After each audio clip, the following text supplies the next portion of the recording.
Hello, I'm Inspector Ali Johnson from the National Motorcycle Unit. As a keen biker myself, I know the excitement about getting back out onto your bike after a long winter.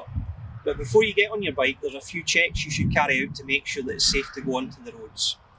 Think about the petrol levels on the bike itself. Switch the ignition on, check the fuel gauge to ensure you have sufficient fuel for your journey.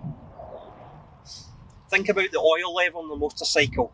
Some motorcycles will have a viewing display to check your oil level. Check that you have sufficient oil in the motorcycle for your journey itself. Then think about the water and fluid levels.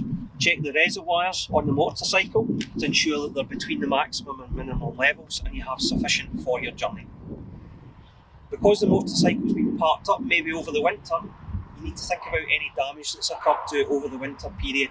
Have a look around the entire motorcycle, looking for any parts of plastic that may have been damaged or anything that's hanging off the motorcycle itself.